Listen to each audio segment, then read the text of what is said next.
to the adventure in Pipeman on W4CY Radio.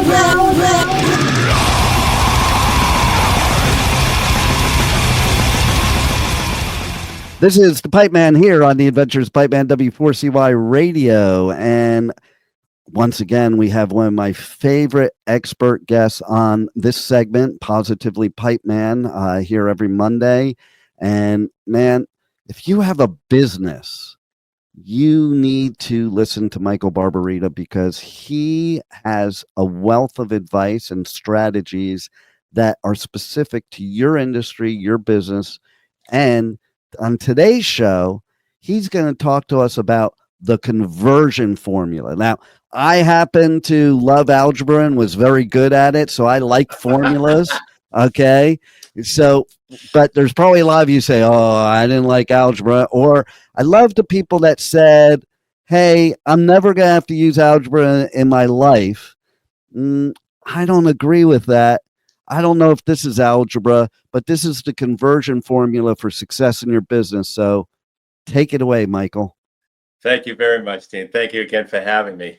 When we were doing research for our book, nothing resonated with us in terms of helping the business owner improve their messaging. We were researching all over the place. We had to go all the way back to 1931. Wow. And we found something that finally resonated with us that we could work with. And it was what we found is that it was stated that the keys to successful marketing is that you have to get into the mind of the conversation that's taking place in the mind of the customer. Now, that's easier said than done. But the point is that that's what resonated with us. And it also, to expand on it further, to enter that conversation that's taking place in the mind of the prospect, it's based on two emotional issues. Number one is the problem they have, that the customer has, that they don't want. They have got this problem, they don't want it, they want to get rid of it. And two, the solution that they want that they can't find. So the problem that the customer has it doesn't want, the solution they want, they can't find. That's how you can enter the conversation that's taking place in the mind of the customer. So what we did is we took it one step further and we created what is called the conversion formula. Now, the conversion formula is a 4-step formula that converts prospects into whether it's prospects into your sales process or prospects into your closing process. It works the same way, but it is a conversion technique and it's a messaging strategy, which is, in my view, one of the most important things is messaging, not what platform you're on and all that. So the formula is a 4-part formula. It needs to be done in the right order, otherwise it doesn't work like any other formula. And it's, if you have water is H2O, 2 parts hydrogen, 1 part oxygen. If I give you 1 part hydrogen, 1 part oxygen, you don't have, I don't know what you have, but you don't have water. No.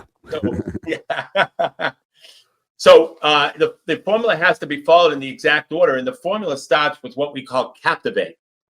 And captivate is that problem that the customer has and doesn't want. It's that emotional first hot button. It's a headline, or it's the first thing that you say in your networking group. It's the first thing that your customer comes in, or prospect comes in contact with when they come in contact with your company. So it's that first thing. Second step of the formula is called fascinate, and that's the solution they want that they can't find. So you captivate them with the problem. You fascinate them with the solution.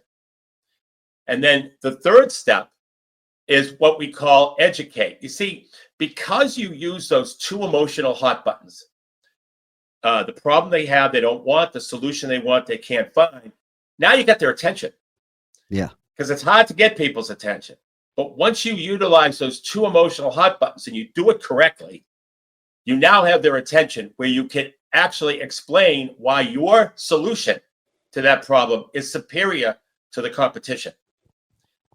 And if you look at the first three parts of the conversion formula, and if you understand that people buy based on emotion and then back up that emotion logically, the first two components are the emotional components, the captivate, fascinate, problem, and solution. The third is the logical component, where you educate them on why your product is superior to your solution is superior to the competition. So the conversion formula follows the way people buy, based on emotion and backed up logically. Yeah. And then finally, you hit them with the offer. And the offer needs to be very compelling. And I know that we're going to be covering the compelling offer in a future show, I think the next show. But that is where, it's easy for me to say a compelling offer, but we have 5 components to a compelling offer that we'll talk about in another show. But I wanted to focus strictly on the conversion formula. So that's our conversion formula. And this is what we use on squeeze every form of communication, and including your incoming voicemail. So what made you come up with this formula? Like what studies did you find out that told you these are the components that are necessary? Well, it was a potpourri of studies, but here's the thing. What we set out to do is find a way, what we think is a relatively easy to understand way of explaining to the business owner the importance of messaging, and here's how you do it. That, I think, was really that's the crux of it. We went deep into a lot of, and like I said, I had to go back to 1931. I couldn't find anything that resonated. Wow. With our thought process of trying to help a business owner understand that messaging is the critical component, and how would they go about messaging? Is there a simple way to do it? And that's where we came up with the conversion formula. And how many people do you run into in your career that really don't even know what their messaging is? What we found, Dean, is that 95% of business and financial strategies used today are identical to your competition, and they don't work. So to answer your question, 95%. It's a very true and accurate number. And if you look at, if anybody who's listening owns a business and they go to their competitor's website, they're going to see the same stuff that they're doing. The same stuff. Great quality, lowest price, great location, great experience. We're family owned, all that stuff that the customer really doesn't care about. They care about solving their problem. Yeah, no, and it's funny you should say that, because it amazes me how many people are the number one best bookseller. I know. Have you noticed that? I've noticed that the other day. I have not met, and I've dealt with lots of authors through the years. Right. I've never met an author that's not a number one best book and bestseller. It like boggles my mind how everybody's number one, and I see it in this industry too. It's like people that claim they're the number one podcaster, and like, according to who? Your wife or your husband, or and like, because they don't have anything. And what's interesting about that, I used to see it in the financial business too. I would pick these money managers that were ranked number one for like the past 14 years. The minute I put my clients' money in, they lost money, but they never lost money before. And I was always, even in that business where it's regulated, it's like, how do people get away with that stuff? And what I found, okay, this is going to be interesting if you didn't know already, but in the investment business, there's actually a term that allows you to fluff it a little bit, and that's called puffery. And puffery is not against regulations. Really? Yeah. So, like, if you give so if you give something that's not factual, okay, that's against regulations. But some things can be subjective, so they're puffery. Or if you add, okay, this is something you can do.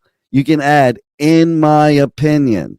As soon as you add, in my opinion, it's like you didn't just give a fact anymore. It's just, even here when we're doing podcasting, okay, it's interesting. So YouTube is very strict on what people say that may be untrue, unfactual, violates certain things. And so basically, when you read on YouTube how to avoid getting strikes or getting your stuff taken down, one of the big things it says is, we won't take it down if it's your personal experience, your story, or in your opinion. And it's all over like that. So yeah, everybody in your industry is probably saying they're the number one bug killer, Right. the number one car dealership, and maybe in some survey somewhere they are, and that's how they Right. get away with it. You know, it's like, but I think we have to dig deeper than that, and the uniqueness, like you said. And see, the fact is if you're entering an industry and you're doing exactly the same as your competition, why do the people at your competition need to come to you if you're doing exactly the same? They don't. That's right. That's right. And quick question before I add to that. The word "could" in the investment world, like, you could make 100,000. Is that allowed? It seems to be allowed too, right? The word It is "could." allowed as long as you balance it with risk. So it always used to be like this. Okay, so you invest 10,000 with me right now. If this does this, you could make this. Okay. So you're adding these variables if it does this, okay? But then you also in that business have to go to the other side and say, but understand that, you know, without risk there is no reward, and so you could also lose your money, you know. But going back to one of your steps, the offer, this applies to financial business totally, because I did it a million times. Okay. So if I could tell you that you could risk $10,000, and you might lose it all, but you wouldn't lose more than 10,000. But Right. if this did this, you could make 50,000. Would it be worth it to you to risk the 10,000 to make the 50,000? They'd say, yes. Great. Let's get started.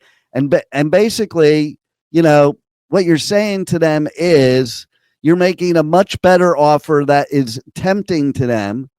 That doesn't necessarily have to be, it's factual if the if happens, but whether that if happens. Now, and you never know too, because like you look at gold right now. I had people in gold at $150 an ounce. Yeah. Would I have ever believed in a million years it would be at $3,300 an ounce? Never in a million years. I was like, I remember it was like 52 was the all-time high, and that's because the Hunt brothers cornered the market. And so I used to pitch that. But I'm like, but it's never going to get to 52 because that was an anomaly. But I'm sure you'd agree that from between 150 and 50, or not 52, that was silver, gold, 800, 800 an ounce, you know, between, 150 and 800, I'm sure you'd agree that you'd have a pretty good chance of making money, right?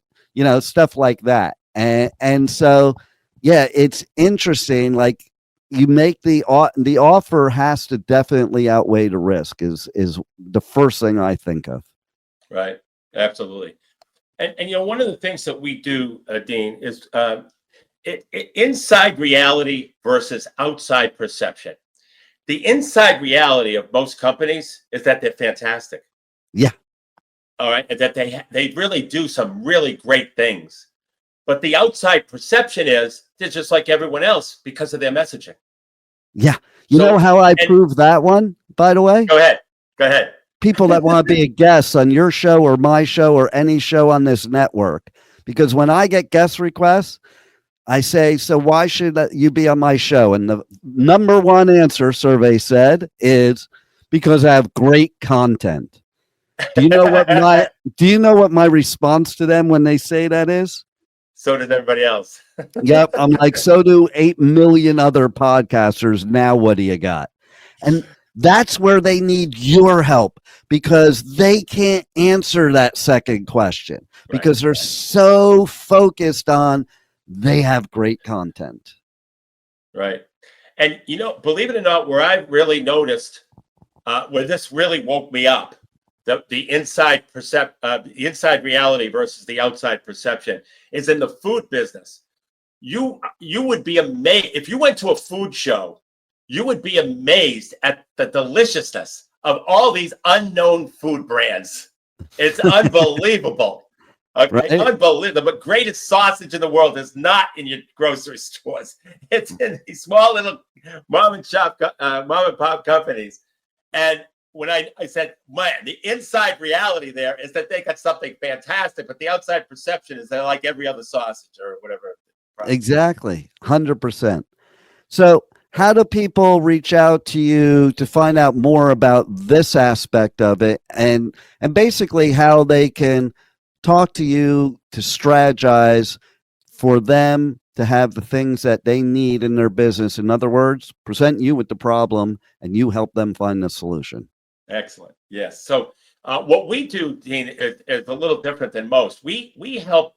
We ask people to participate in a book interview, because we're always updating our book, because business is always changing. A couple of months ago, we were talking about high interest rates and inflation, and we still are to a degree, but we're also adding tariffs to the mix. So because of that, we believe our strategies work in any economic environment, but we'd like to constantly get industry information to prove what we already know. Yeah. So we ask people to, I'd love to interview any business owners that's listening for the next edition of my book. Just go to nextstepcfo.net/contact and fill out the contact form. And in the message section, just put book interview, and I'll send you a calendar link. And the way the book interview goes is it's 60 minutes on Zoom. I present strategies for my book. I ask you what impact that strategy would have for business owners who would implement it in your industry, mostly an industry perspective. And then I document it for the book, and that's it. And I promise you this, you'll learn business and financial strategies through that book interview that your competition isn't doing. I love it. I love it. And you even have a free, the current version of the book, free to download for people, and free advice on your podcast, radio show. Tell everybody about that and how to connect. NextStepCFO.net to download the book. It's free. Also, my podcast is sitting at powerfulbusinessstrategies.com, and our show is on Mondays at noon Eastern on WC4Y.com. And my co-host and I, Chucky Obio, run that show. And I'm going to add something, because you did, when I go and I interview like rock stars and I have them do a station ID, they do something you just did. What's that? It's W4CY.com. That's right. You said WC4Y, which a lot of people I did. You did. I did. I transfer. See, I'm dyslexic. Everybody does it, and that. But I think now people are paying attention more, and they're definitely going to go to W4CY.com for your show, the same place they are right now, so they'll remember it. Well, thanks again for a great episode, a great talk, and thanks for being on the Adventures of Pipeman. Love to be here. Thank you for listening to the Adventures of Pipeman on W4CY Radio.